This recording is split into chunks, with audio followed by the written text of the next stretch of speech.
Debbie and I are here for our Friday roundup. And there's one topic that's been in the news a good bit of this week, but it's one I wanted to save for our discussion about it. It's the Ralph Yarl case. This is the kid, 16-year-old, who goes to the wrong house. He goes to the wrong door and apparently rings the doorbell. There's some debate about how much he went into the house. This is but there was apparently an incident with the guy who owns the house, an 84-year-old man named Andrew Lester, who ends up shooting the kid. Not dead. The kid is injured. And as it turns out, this kind of thing happens from time to time, but this case has gotten a lot of publicity. Perhaps no surprise, Ralph Yarl is black, and the shooter is an old white guy named Lester. Mm-hmm. I want to talk more broadly about these sorts of cases, but what are your thoughts about this one? I mean, it's obviously tragic. It's very tragic because, you know, as we've found out, he's elderly, and elderly people are murdered more often than young people, right? Because they're weaker and more vulnerable. They're more vulnerable, and sometimes they're even a target. You know, if someone knows that an elderly person lives in the house, you know what, easy prey. But and in this case, you know, it could just be that the kid was just at the, as we've found out, wrong place at the wrong time. This guy, Lester, did not know if this kid was going to come in and rob him or not. You know, he had no idea. Now, I have read reports of an ex-wife of Andrew Lester's, that says that he was very hot-tempered and that she was always scared of him because he would just kind of go off on her. So, you know, as we know, sometimes when people are that way, as they age, they get even worse. Well, so, here's the thing. I don't know. This is not a case where the kid looks like he was trying to rob the guy. Nothing like that. He was supposed to pick up his siblings from a friend's house. They gave him the address. He went to the wrong address.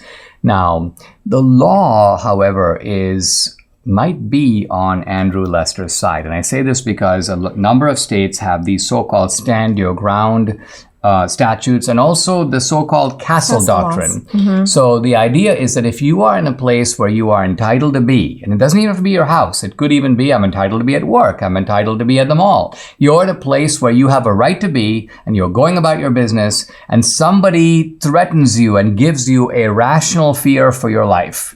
The key is that you felt a legitimate and real fear for your safety and your life. You're allowed to use deadly force. By the way, this was evidently not the traditional doctrine on this topic. It used to be in many states and for many, many decades that you only had a right to use force.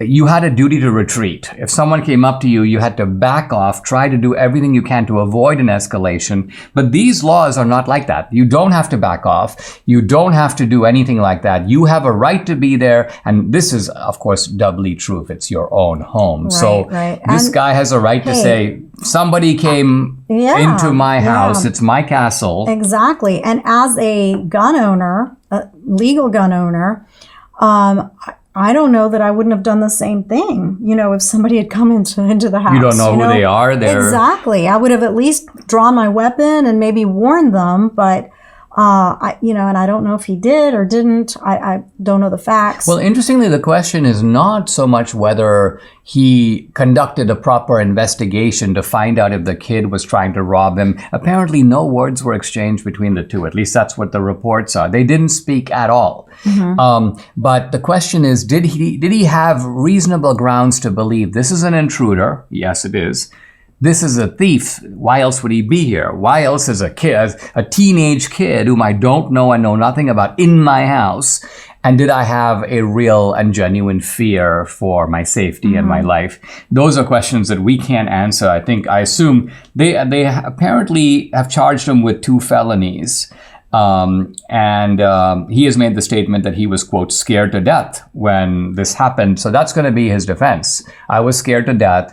and I acted in defense of my life. Now, what makes the whole thing really strange is that there are been some other incidents recently that are not identical, but somewhat similar. Here's a case out of Texas. Look at this. 2 cheerleaders shot in a Texas supermarket parking lot after one opened the door to the wrong vehicle. We've done that. I got in a car and realized it wasn't my car. And in fact, my keys opened it. It was bizarre. It was an exact same replica as my car. I got in, I looked around, and I was like, those aren't my sunglasses. That's not. And then I'm like, oh no, I'm in the wrong car.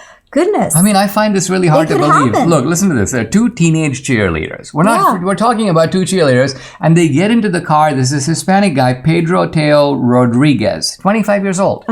I would say if you're a normal red-blooded male and 2 cheerleaders get in the car, your instinct is not like whip out my gun and shoot. But that's evidently what he did. Cheerleaders look. I don't know what it's not a matter of, I just think it's strange that he felt threatened. Yeah. He's been taken into custody, by the way. Yeah. I think the reason we find these interesting is there's a racial element here, because there have been other cases where there's been a wrongful, go to the wrong house, get shot, but the victim is white. And in fact, there was a woman who was killed in this way some years ago. She had a GoFundMe. It raises like $80,000. This kid already has like $2 million raised for him. So the publicity goes when there's a racial dimension to it, when the media gets to play the race card on it. And so we need to be aware of that aspect of it. But the other aspect of it, I think, is the responsible use of guns. Yeah. And that's a good one there, because I don't know about this. It's not clear in these cases. 2 cheerleader case. Or the other one. Or the other one. I mean, it's, tragic, really.